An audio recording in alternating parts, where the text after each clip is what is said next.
cristiano, confía en el Señor Jesús.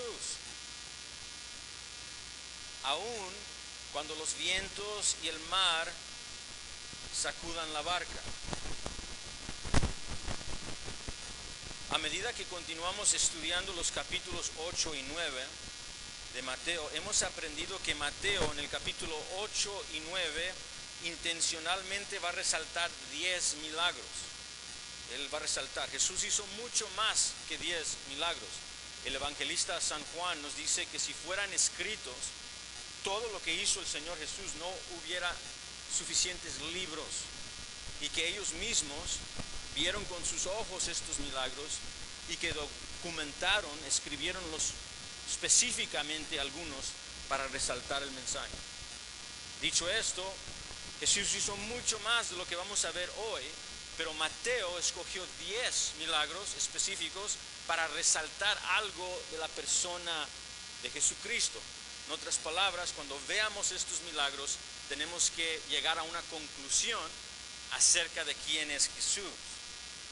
Y en Mateo 8 y 9 en particular, lo que estamos viendo en los milagros son demostraciones de autoridad divina en la tierra, del poder de Dios en la tierra, y está en la persona de Jesucristo. Y la conclusión que Mateo nos ha estado enseñando es: Jesús es más que un hombre. Jesús es quien dijo ser. Cuando veamos los milagros, vemos la autoridad de Dios en la tierra, en la persona de Jesucristo. Él es el Mesías. Los milagros afirman esto, confirman esto. Cuando el centurión trae y le dice al Señor Jesucristo que solo tiene que ejercer su palabra, y su siervo en gran dolor, que está paralítico, será sanado, y el Señor Jesús da su palabra y es sanado al instante sin el que él tenga que ir a la casa, la conclusión es: Jesús es gobernante de las naciones, tiene una autoridad divina. Él es Mesías, Él es Cristo, Él es el juez de las naciones, Él es Salvador. Y los milagros afirman esto, confirman esto. ¿Okay? Nosotros ya empezamos a ver algunos de los milagros. Si está tomando apuntes conmigo, recuérdese que en el capítulo 8 ya vimos que Jesús sanó un leproso, en el versículo 1 al 4. Después de eso Jesús sanó el siervo del centurión, el versículo 5 al 13. Luego vimos que la suegra de Pedro y muchos que llenaron la casa de la suegra de Pedro, incluso endemoniados, fueron milagrosamente sanados y los demonios echados afuera. Hoy nos encontramos en el cuarto milagro que Mateo nos da, el cuarto demostración de la autoridad y el poder del Señor Jesús, y está en los versículos 23 en adelante, que es una calma de una tormenta y una tempestad. Vamos a estudiar eso juntos. Vea conmigo el versículo 23 y dice: y entrando él, es Jesús, en la barca, sus discípulos le siguieron. Versículo 23 nos conecta con todo lo que sucedió anteriormente, antes del versículo 23. En particular, nos conecta con las lecciones de discipulado que aprendimos de Jesús la semana pasada en los versículos 18-22. ¿Se recuerda? En el versículo 18, Jesús da una orden, un mando, ve las multitudes y todos lo están siguiendo por diferentes razones. Algunos están viendo los milagros y dicen: quiero seguir a este hombre que hace milagros. Algunos necesitan sanidad y vienen por sanidad. Pero Jesús está buscando por discípulos. Está buscando por aquellos que van a entregar toda su vida en fe y obediencia a Él. Así que Él ve las multitudes y en el versículo 18 dice que da una orden a que vayan al otro lado del lago, pero ya es tarde. En otras palabras, mientras ves a las multitudes, tienen que pensar si van a confiar en Jesús y si van a obedecer a Jesús. Y nos recordamos que Jesús empieza a enseñar a todos los que están ahí acerca de lo que significa ser un discípulo de Jesús. Y la primera persona que se encuentra a Jesucristo es un escriba. Y el escriba dice que él seguirá a Jesús donde quiera que él vaya. Pero parece ser que el escriba no tiene un entendimiento correcto y preciso de lo que significa ser un seguidor de Jesús. En luz de la respuesta de Jesús en el versículo 18 y 19, donde él dice que el Hijo del Hombre no tiene donde descansar su cabeza, lo que está deficiente en el escriba es que seguir a Jesús implica que perderás comodidades. Tal vez el escriba vio todo lo que Jesús estaba haciendo, sanando a leprosos, dándole vista a ciegos, y dijo, yo definitivamente quiero seguirlo a él, pero de eso no se va a tratar en esta era el seguir a Jesús. Él, como nosotros vamos a seguir leyendo en el Mateo, él va a ir a una cruz. Y le va a decir a todos sus discípulos que el que quiera venir en pos de él tiene que negarse a sí mismo, Mateo 16, y cargar su cruz diariamente. Entonces le dice al escriba, antes de que te sigas conmigo, quiero que entiendas toda la definición adecuada y apropiada de lo que significa seguirme a mí. Si no, no me sigas. Después de eso, continuamos y vimos a un discípulo que se le acerca a Jesucristo en el texto. Se le acerca a un discípulo y le dice, tengo que enterrar a mi padre. Le provee una excusa, es decir, mira, yo sé que he hecho una profesión de que te voy a seguir, pero tengo algo que tengo que hacer antes de que te obedezca. Es una excusa en cual el Señor Jesucristo la remueve, no la recibe y le dice al discípulo, deja que los muertos entierren a los muertos y tú ven y sígueme a mí. Es decir, el discipulado implica no un compromiso parcial. Acuerdo a Jesús, el discipulado es toda tu vida. Es la prioridad del reino y lo que el Señor te pida. En otras palabras, el versículo 23, cuando vemos que Jesús entra a la barca y sus discípulos le siguieron, mira el versículo 23, lo que estamos viendo es que los que se están entrando en la barca son los que confiaron en lo que Jesús dijo, los que creyeron en lo que Jesús dijo y por lo tanto los que obedecen lo que Jesús dijo. Entendieron exactamente el discipulado y pusieron fe real en la persona correcta. Se están metiendo en esa barca discípulos genuinos, discípulos verdaderos, discípulos comprometidos. Y ahí se van en la barca y los que no estaban comprometidos puedes verlos ahí todavía por la orilla del mar de Galilea con sus excusas y con sus razonamientos en por cuál no van a seguir a Jesús. Dicho esto, esto es el punto. Versículo 23, y entrando en la barca, sus discípulos le siguieron, nos conecta al tema de discipulado. Y nos dice que los discípulos dentro del barco son discípulos genuinos y cometidos. Y segundo, nos dice que la lección del discipulado, todo lo que Jesús los preparó y les dijo, ahora va a tener que ser puesto en acción. Para decirlo de otra manera, la lección de discipulado continúa. Continúa. Déjame ponerlo de esta manera. Me recuerdo en un tiempo en el ejército donde nos enseñaron a manejar camiones grandes. Y primero nos enseñaron todas las instrucciones de cómo manejar un camión. Nos enseñaron dibujos del camión, nos enseñaron las partes del camión, nos enseñaron el combustible, nos enseñaron cómo funciona, cómo poner los botones, todo nos enseñaron. Y tuvimos en un salón, literalmente, de instrucción. Pero luego, después de la instrucción, llegó el tiempo de manejar el camión.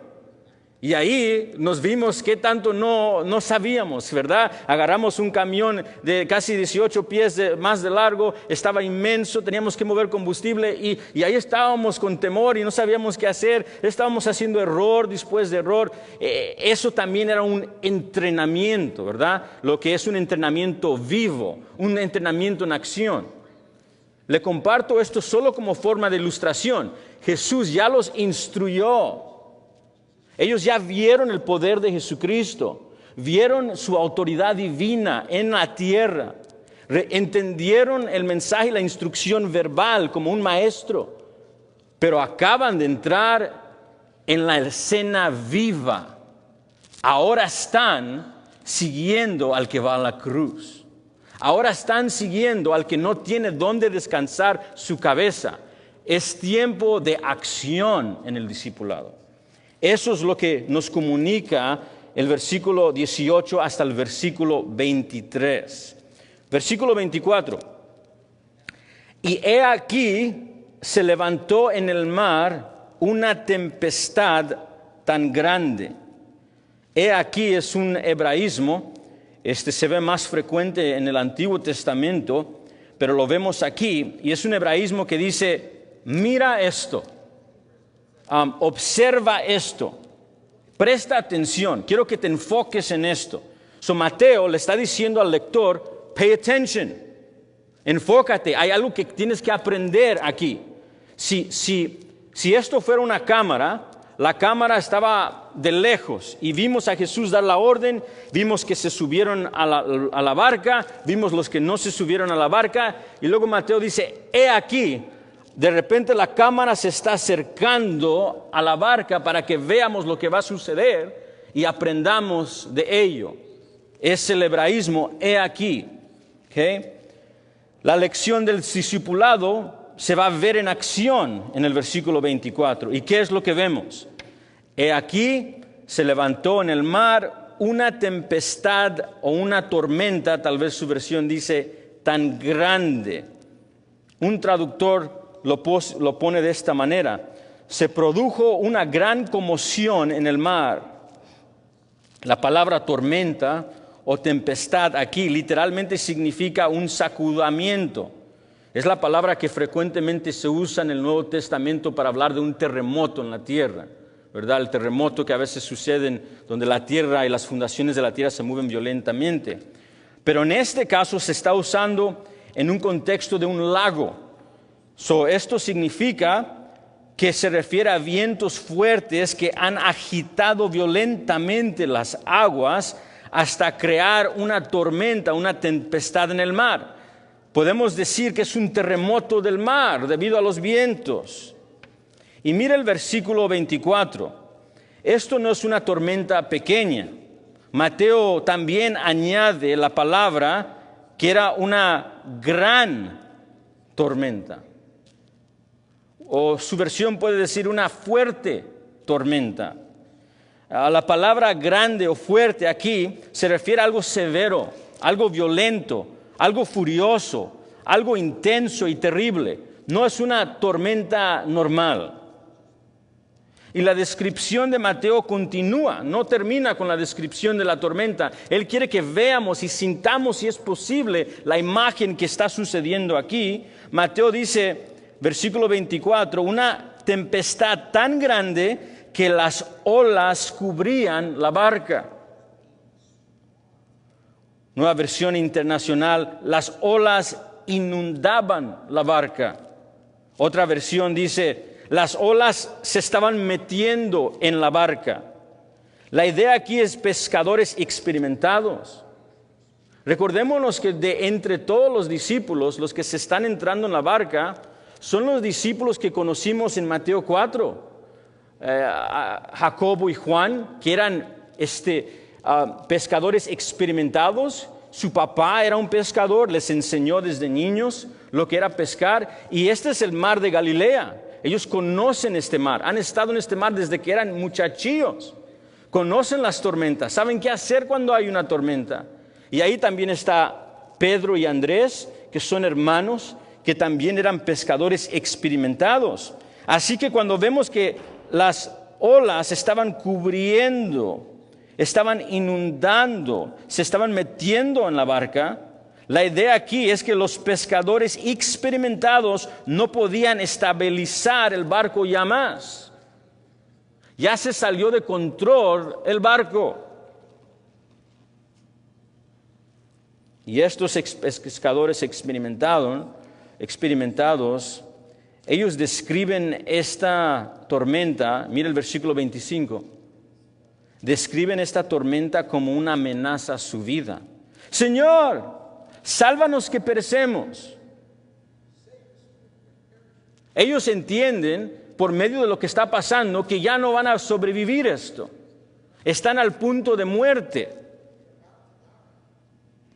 Y mira lo que versículo 16 dice. Jesús dice a estos pescadores fuertes y experimentados, ¿por qué temen?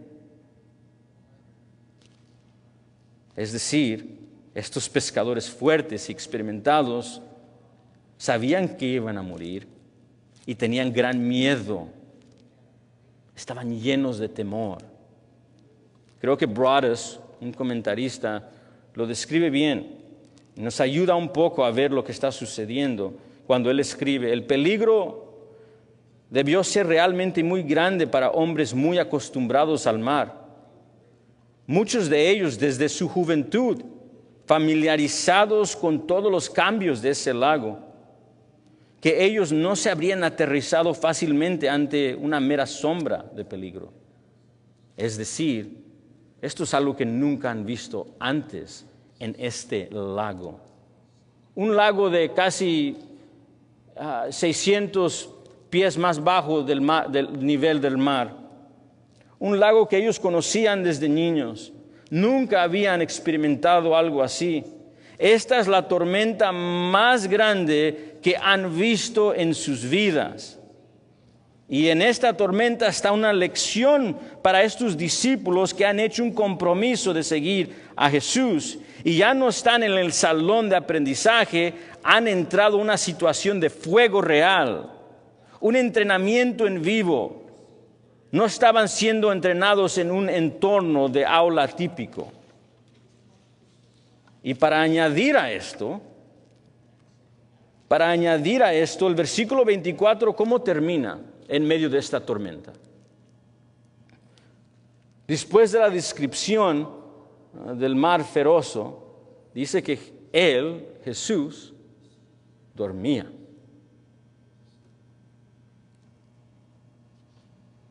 Esta prueba amenazando la vida, produciendo ansiedades,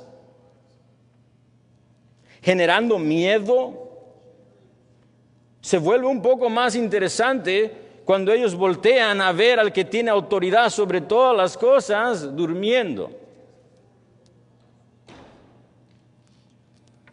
Ahora bien, hay por lo menos 3 cosas que tenemos que observar cuando vemos a Jesucristo durmiendo.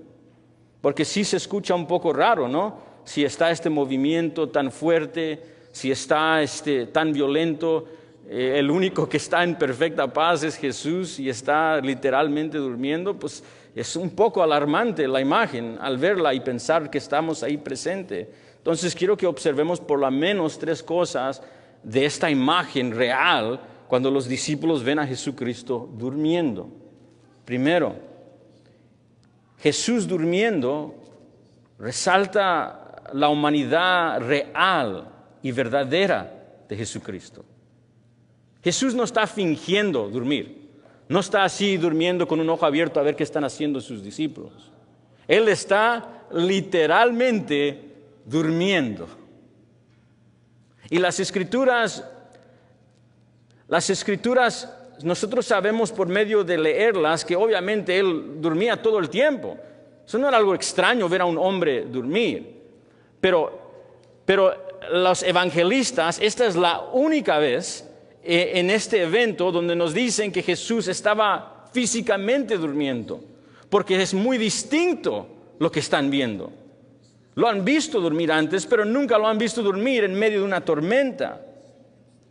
Y duerme porque Él es verdaderamente hombre. Nos resalta un poco del misterio de la encarnación. Cómo Él puede estar en control de todo y al mismo tiempo en su humanidad físicamente, realmente descansando. ¿Y descansando por qué? Porque acaba de instruir, enseñar todo un día largo. Predicar todo un día largo. Servir, lavar pies y servir a todos todo un día largo. Ya no tiene fuerzas físicas y toma un momento de descansar. Y su padre le ha provisto un tiempo para que el hijo descanse. Una barca. Hay tormenta, pero es un lugar donde él puede descansar. Vemos la humanidad y el misterio de la encarnación aquí. Claro que sí, lo observamos como misterio, pero lo observamos. Segundo, Jesús durmiendo nos conecta directamente con lo que Jesús le dijo al escriba. En el versículo 20, ¿se recuerda lo que le dijo al escriba? Que no tenía la foto precisa del discipulado y que tenía deficiencia en lo que significaba seguir a Jesús.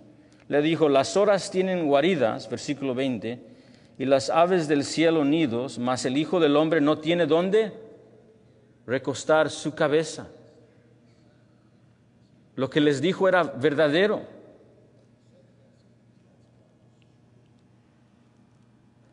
Cuando Jesús duerme, esto nos recuerda que lo que Jesús le acaba de terminar de decir al escriba. Y aquí tenemos literalmente a Jesús, el Rey de Reyes, el Mesías divino, el Hijo del Hombre de la visión de Daniel, que viene a juzgar al vivo y al muerto, que tiene toda autoridad en el cielo y en la tierra, que vendrá en las nubes con la gloria celestial a juzgar y a salvar. Pero en esta venida, en esta misión que tiene aquí en el nacimiento virginal y el caminar que tiene en Nazaret, aquí está y se encuentra sin cama, el camino que todos caminarán.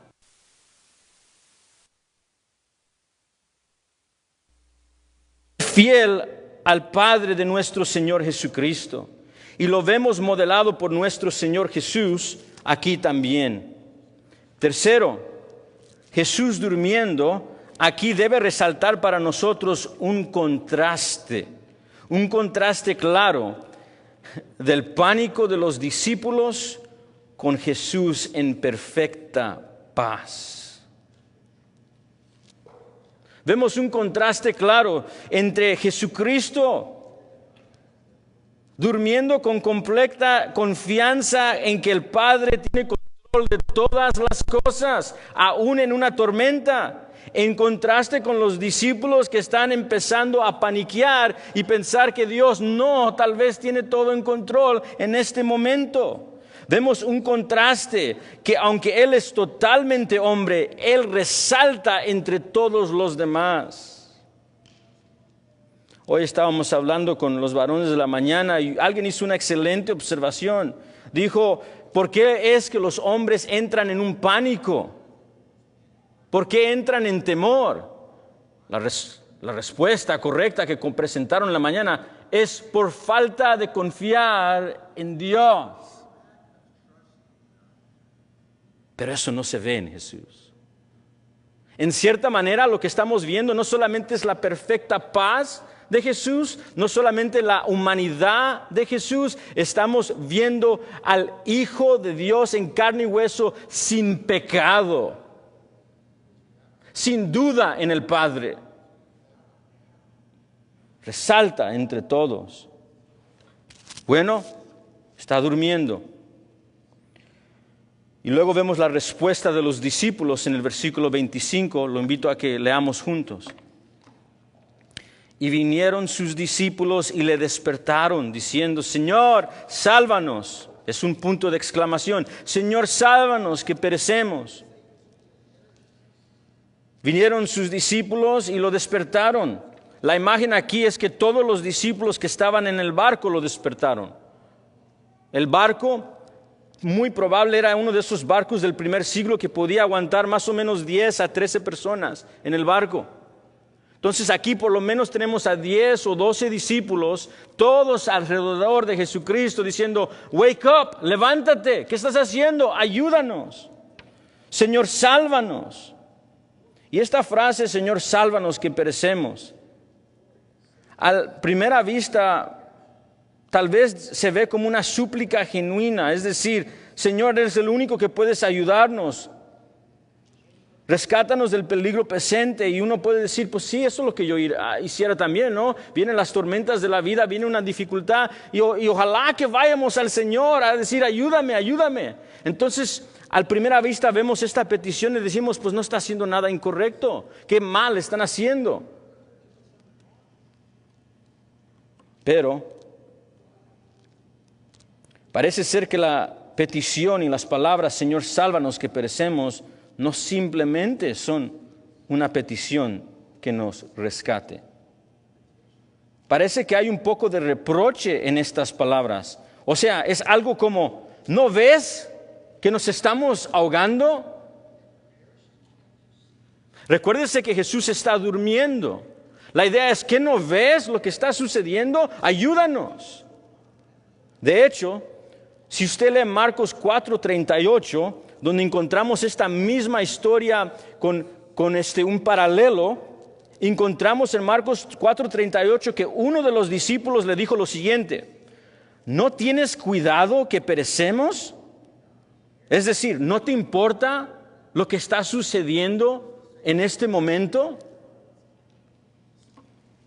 O sea, el versículo 25, cuando ves a todos los discípulos rodeados, despertando a Jesús, clamando, Señor, sálvanos que perecemos, esto es mucho más que una petición que nos rescate.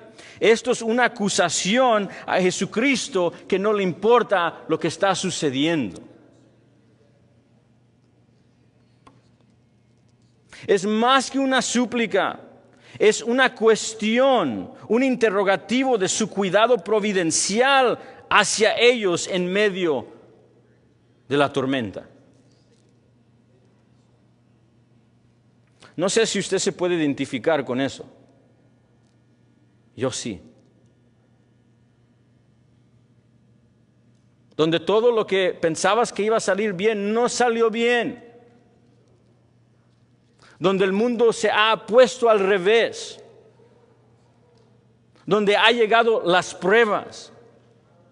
Dijiste al Señor, te sigo, yo voy, vamos al otro lado. Hiciste el compromiso. Entendiste las lecciones y ahí te metiste al barco, pero de repente todo ha cambiado. Y venimos, don't you see? ¿Qué no ves? ¿Ya no te importa? Me identifico como esto. Definitivamente soy como esos discípulos. Imagínate, ellos dejaron a sus esposas, a sus hijos, ya anocheció en el versículo 18, dejaron tal vez un trabajo del próximo día. Jesucristo les dio orden, vámonos ahora. ¿Qué tal si tenían que trabajar el próximo día? Dejaron cosas.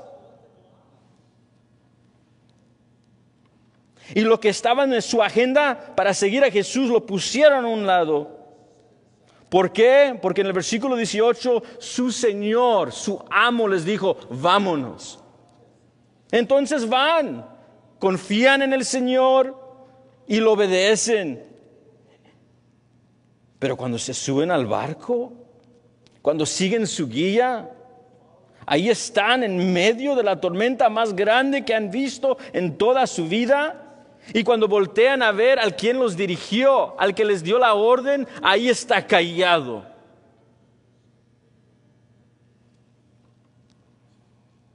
Silencioso. Tranquilo. Aparentemente, inconsciente del sufrimiento. ¿No ves que necesitamos ayuda? Definitivamente podemos identificarnos con esto. Pero ¿qué será la respuesta de Jesús hacia ellos? Porque la respuesta que les da Jesús hacia ellos en su pánico es la respuesta que nos da a nosotros en nuestro pánico.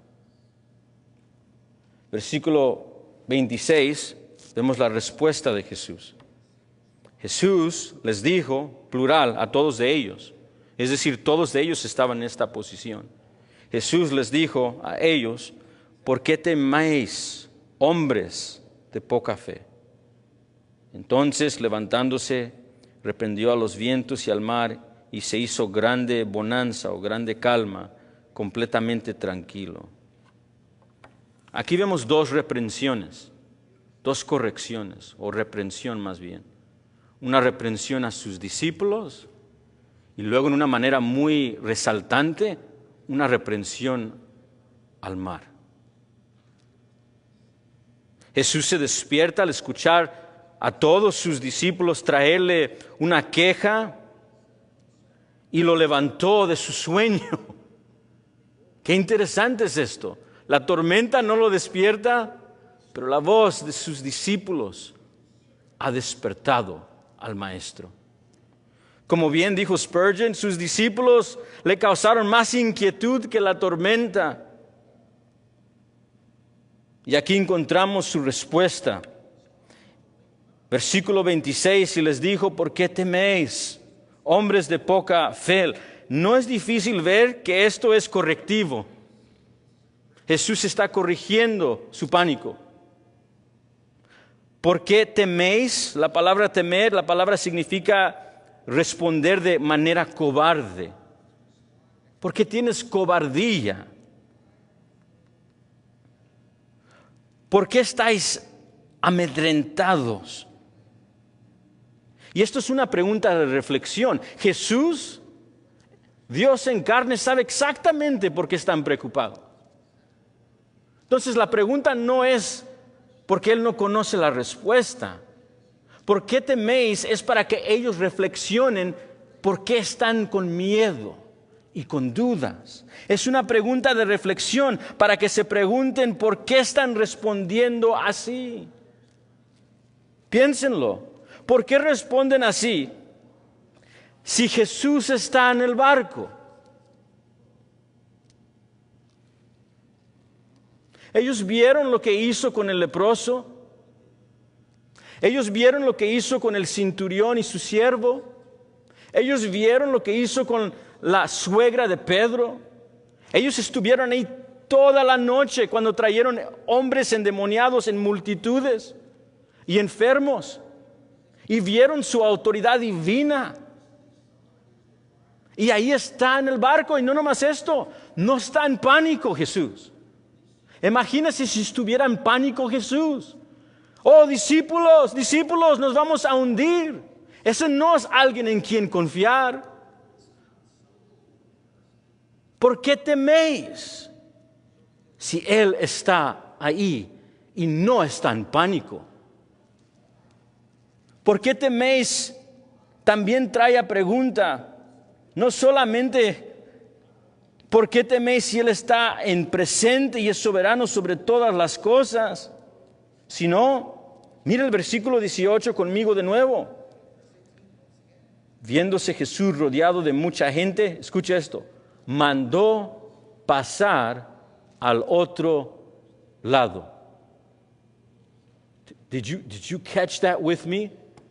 ¿Captaste lo que dijo Jesús? Vamos a llegar ¿a dónde? Al otro lado. ¿Por qué teméis? Si yo te dije que íbamos a llegar a nuestra destinación. Te lo dije. Y tú vistes el poder de mi palabra. Y vistes la autoridad de mi palabra. Y yo te dije que íbamos a llegar al otro lado. Él dio las órdenes para ir al otro lado. Él les dijo que llegarían ahí. Ellos no necesitan responder de una manera temerosa o cobarde en esta situación porque Él está ahí. y porque Él les dijo que estaría con ellos para llevarlos a su destinación.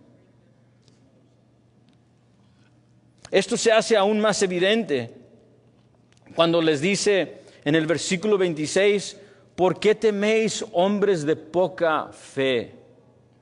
Según Jesús, este miedo, esta cobardía, esta duda que dice que Jesucristo tal vez no tiene el control, que tal vez Él no está atento, que tal vez Él no le importa lo que está sucediendo. Acuerdo a Jesús, este temor es una demostración de poca fe. Y esta fe aquí no es una palabra mística ni mágica. ¿No ves que a veces la usamos así? Solo tienes que tener fe, pero nosotros la usamos de una manera como mágica.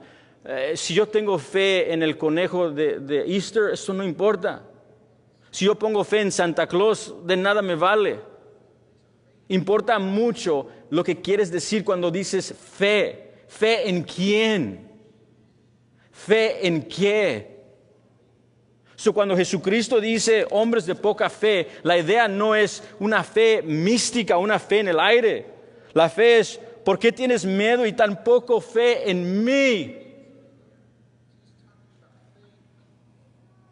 Jesús se refiere a confianza inestable, anémica y pérdida de confianza en Él. Ahí se pone más fea las cosas. Cuando nos falta la fe y las conectamos en quién es que no estamos confiando.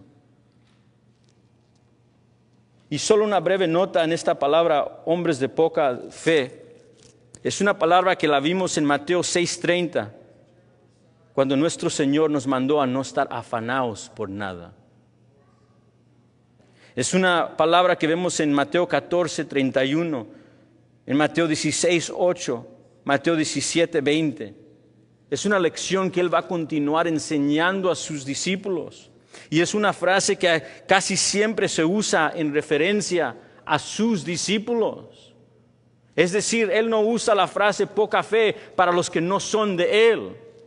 Es una frase que Él acostumbra a usar a sus discípulos cuando los discípulos empiezan a dudar en Jesús y cuestionar su soberanía y su bondad.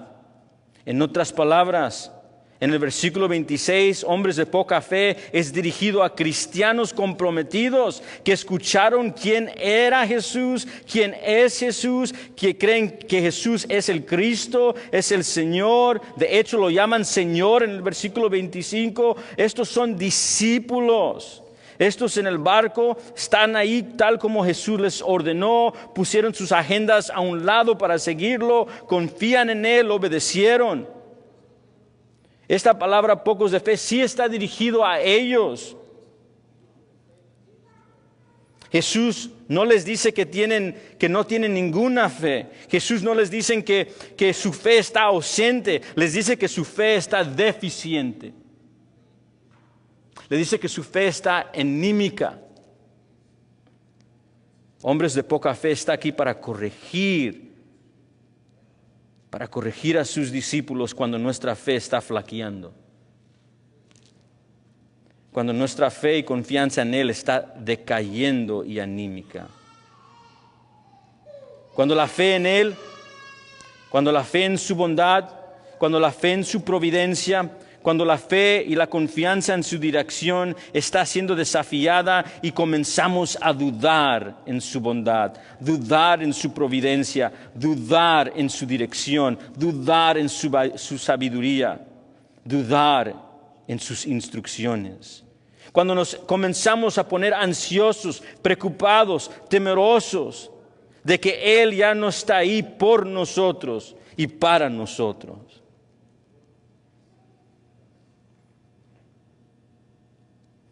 Las tormentas y las pruebas tienden a poner a nuestra fe a prueba y nos demuestran qué tanta fe en realidad tenemos. Si quieres saber cuánta confianza en Cristo tienes,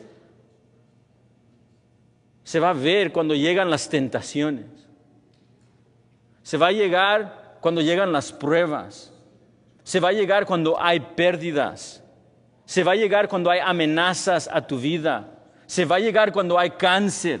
Se va a llegar cuando estás perdiendo todo. Ahí es cuando tu fe va a ser probada y vas a ver exactamente qué tipo de nivel y madurez tenemos tú y yo, y confianza, y cómo vemos a nuestro Dios. Hombres de poca fe. Pero me puedo relacionar. Y seguramente tú también. Creo que definitivamente podemos identificarnos con los discípulos ansiosos, temerosos, dudando.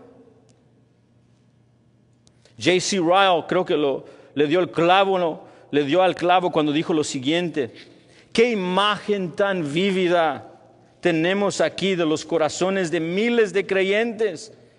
¿Cuántos tienen fe y amor suficientes para dejarlo todo por amor a Cristo y seguirlo a donde quiera que vaya, y sin embargo están llenos de temor en la hora de la prueba? ¿Cuántos tienen la gracia suficiente para volverse a Jesús en cada problema clamando, sálvanos, Señor? Y sin embargo no tienen la gracia suficiente para quedarse quietos y creer en la hora más oscura que todo está bien. Veamos la respuesta de Jesús a la tormenta. Después de la reprensión a sus discípulos, vemos la reprensión de Jesús a la tormenta. Versículo 26, Jesús les dijo, ¿por qué teméis, hombres de poca fe? Entonces levantándose, reprendió a los vientos y el mar, y se hizo grande bonanza, o se puso quieto y hubo gran calma. Alguien en la mañana dijo, se puso como cristal las aguas. Esta es la segunda reprensión, y esta vez es hacia la tormenta y los vientos, el mar embravecido y las olas. Como dijo un escritor, Jesús le habló al mar como que si fuera un monstruo feroz. Pero si puedo añadir algo, sí, un monstruo feroz, pero que reconoció de inmediato quién le estaba hablando y se cayó completamente bajo su sumisión y su autoridad. ¿Qué espectáculo debe de haber sido esto? Piénselo bien conmigo.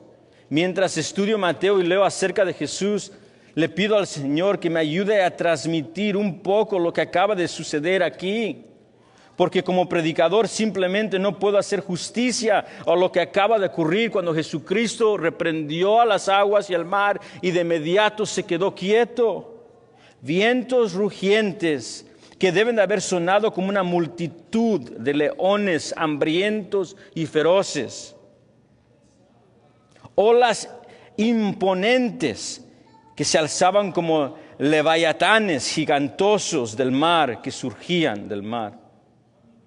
El barco de madera cubierto de aguas oscuras y pesadas, devorando el barco pieza por pieza. Los corazones de hombres fuertes derritiéndose y contemplando su muerte. Esto es, nunca hemos visto nada como esto. Tal vez no voy a regresar. La naturaleza violenta los está aterrorizando y tienen que enfrentarse con su muerte. Y se levanta un hombre que estaba durmiendo en medio de todo esto, dormido, descansado en tranquilidad, como que si los vientos y las olas hubieran cumplido su orden y hubieran llegado a sus límites. Y se levanta el hombre y reprende a los hombres en pánico primero, para demostrar que ellos eran los que necesitaban estar quietos. Luego se dirige a las tormentas y con una orden, como un general a soldados en la batalla, como rey a sus súbditos, ¡basta! Y al inmediato, y no un segundo después, las olas huyen aterrorizadas. Los vientos vuelan hacia los cielos como si sintieron humillados por la orden que les dio su Creador. y se hizo grande bonanza, gran calma, todo quedó completamente tranquilo. ¿Y qué concluimos con esto? Mateo 8:27, Mateo nos da la conclusión, es decir, nos dice lo que debemos de concluir mientras leemos y estudiamos juntos. Y los hombres se maravillaron, estaban asombrados de quién estaba con ellos en medio de su tormenta. Sus ojos abiertos en gran reverencia al ver que su pánico no tenía justicia y no era justificable. Significa un asombro reverente en sus corazones al ver quién está en medio de ellos. Y no hay necesidad de divagar sobre lo que los asombró, porque ellos nos dicen, los hombres se maravillaron, dice el versículo 27, diciendo, ¿qué hombre es este, que aún los vientos y el mar le obedecen? Un hombre que da mando como Dios en la tierra. Jesús acaba de hacer lo que solo Dios puede hacer. Decirle a la creación que se someta. Esto es algo que solo el Creador tiene autoridad de decir a su creación. Y la creación de inmediato someterse a su instrucción. Recuérdese de los salmos. Cuando el salmista dijo en el Salmo 89, oh Jehová, Dios de los ejércitos, ¿quién es tan poderoso como tú, oh Jehová? Y tu fidelidad te rodea por todas las partes. Tú tienes dominio sobre la furia del mar. Cuando se levantan sus ondas, eres tú que las calmas. Salmo 107, 29. Yahweh, Dios, hizo que se calmara la tempestad y se aquietaron las ondas del mar. Ellos se asombraron. ¿Qué tipo de hombre es esto? Sí es hombre, pero es mucho más que un hombre. Vemos a Jesús hacer lo que solo Dios puede hacer. Y su conclusión cristológica, ¿sabes cuál es? ¿Qué es lo que han concluido ellos que nosotros también debemos de concluir? Aquel quien hemos puesto nuestra fe tiene autoridad y soberanía sobre todas las cosas. Debemos de concluir la autoridad divina de Jesús y su poder sobre la creación, sobre el mundo demoníaco, sobre las enfermedades y sobre todo sobre el pecado que trajo todo este desorden a un mundo caído. Sus acciones han revelado su identidad como Emmanuel, Dios con nosotros. Su identidad como Dios y su soberanía sobre toda la creación. Como lo expresó Hegg, los discípulos se habían encontrado cara a cara con el hombre que hizo lo que solo el Dios de Israel podía hacer. Habían comenzado a enfrentarse al misterio de la encarnación. Dios en carne y hueso. Querida iglesia,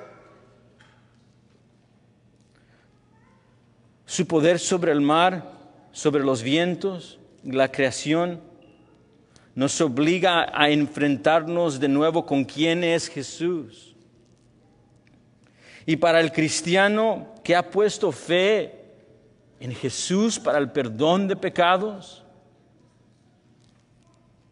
para la resurrección del cuerpo, para los nuevos cielos y la nueva tierra, este Jesús es exactamente quien dijo ser y tiene toda autoridad y poder para llevar a cabo todo lo que prometió a sus elegidos.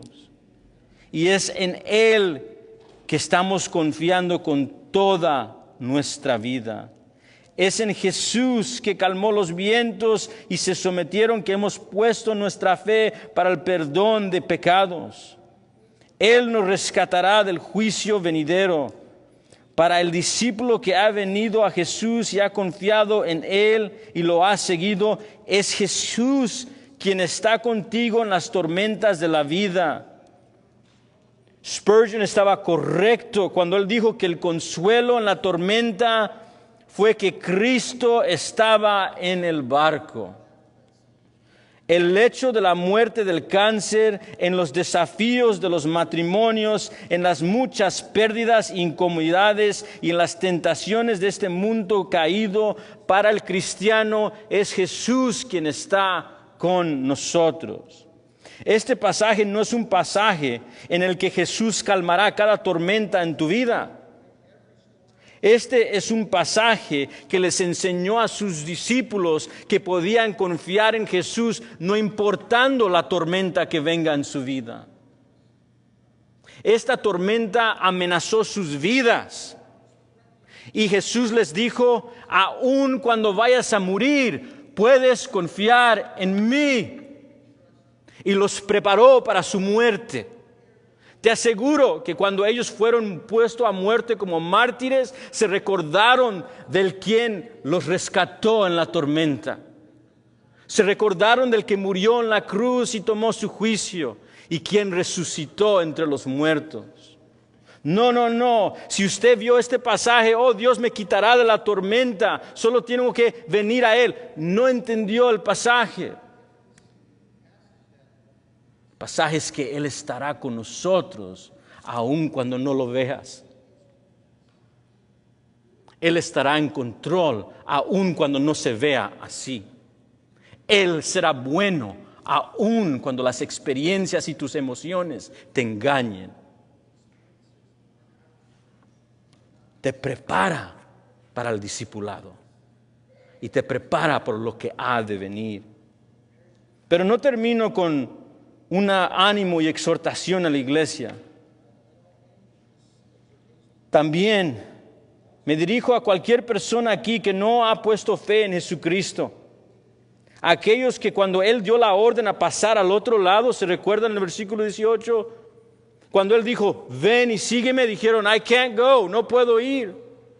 También me dirijo a los rebeldes, a los que niegan obedecer y confiar al Señor. Piensen lo que ha sucedido. La lepra lo obedece. Las fiebres lo obedecen. El paralítico, su enfermedad se sometió. Los demonios lo obedecen. El mar y la creación se levanta y los hace someterse.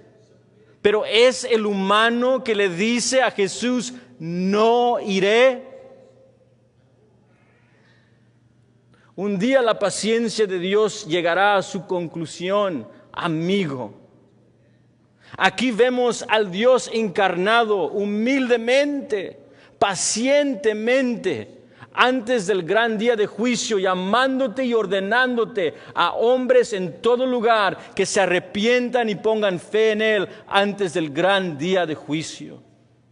Es un imperativo y una orden, pero es un imperativo y una orden misericordiosa, porque lo que merecemos es juicio y lo que ofrece es misericordia. ¿No vistes lo que acaba de suceder? Él tiene autoridad de Dios en la tierra y tiene autoridad para perdonar todos tus pecados. Iglesia, confía en el Señor Jesús aun cuando los vientos y los mares sacudan la barca. Oremos juntos. Padre, en el nombre de tu amado Hijo Jesucristo, te doy gracias por la oportunidad de intentar de ver este texto juntos y pedimos que nos des muchas oportunidades más de maravillarnos de tu Hijo Jesucristo, que enviaste en carne y hueso para vivir una vida perfecta y morir en la cruz para todo pecador que crea y confíe en Él. Él ha resucitado y está a tu diestra. Él es nuestra esperanza. Él es nuestro Señor. Te pido que tu palabra vivifique al muerto, aliente al desanimado, confronte al orgulloso y que dé vida, Señor, a todos nosotros en Cristo Jesús. En el nombre de Jesús te ruego esto. Amén.